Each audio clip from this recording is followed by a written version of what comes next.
Quelle est votre plus grande faiblesse? Quel est votre plus grand défaut? Alors, c'est une question qui peut être extrêmement déstabilisante au cours d'un entretien d'embauche. Vous allez à un entretien pour vanter vos qualités et vos compétences et l'on vous demande de parler de votre défaut, pire, de votre plus grand défaut. Dans cette vidéo, je vous explique comment échapper à cette question piège qui a fait échouer de nombreux candidats aux entretiens d'embauche. Je suis Dr Gomez Abou, votre stratège de vie, chef des chevaliers de la réussite, et vous suivez les secrets de la réussite avec Gomez Abou.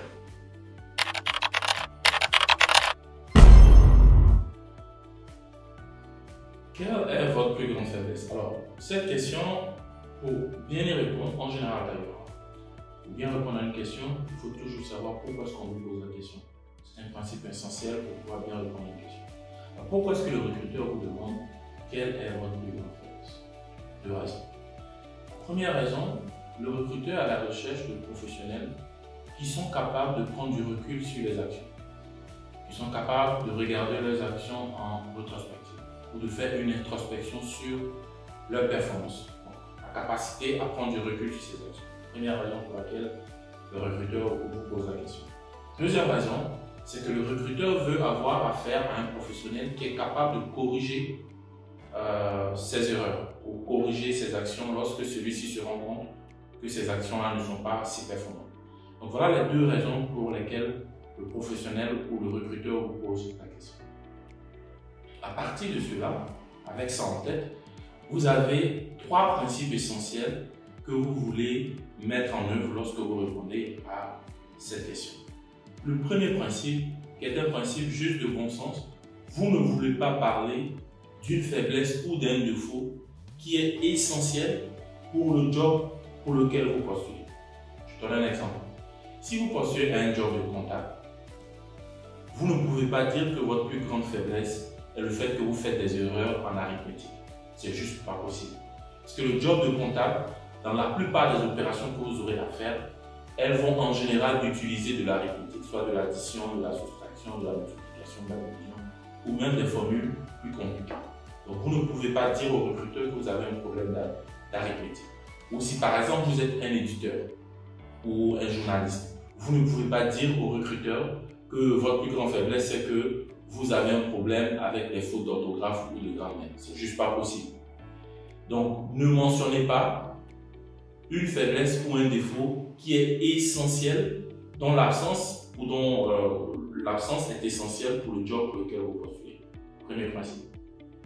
Second principe, ce que vous voulez faire en général, c'est choisir ou identifier un défaut qui est réel. Alors, il ne faut pas non plus venir dire que vous n'avez pas de défaut, il ne faut pas non plus venir dire que votre défaut, c'est que vous êtes perfectionniste.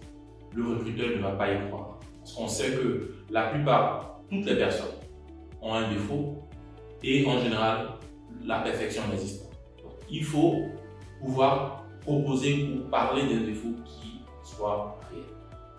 Quel type de défaut vous voulez choisir? Vous voulez choisir un défaut qui en général est présent dans votre vie personnelle. Pas forcément professionnelle, personnelle. Parce qu'il faut bien se rendre compte que la question n'est pas de savoir quelle est votre plus grande faiblesse pour le job auquel vous postulez. On vous demande simplement quelle est votre plus grande faiblesse ou quel est votre plus grand défaut. Par exemple, si vous êtes introverti, vous pourrez par exemple expliquer que peut-être votre plus grande faiblesse ou votre plus grand défaut est le fait que vous n'arrivez pas à parler devant un grand nombre ou en public. Encore une fois, vous ne mentionnez ce défaut que lorsque il n'est pas essentiel pour le job auquel vous postulez.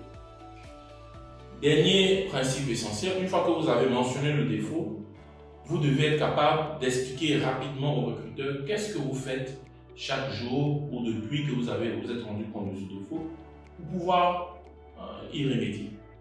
Donc je reviens sur l'exemple précédent. Si vous dites au recruteur, vous postulez pour un job de comptable ou d'informaticien, un informaticien en général passe beaucoup plus de temps devant son ordinateur que devant un public.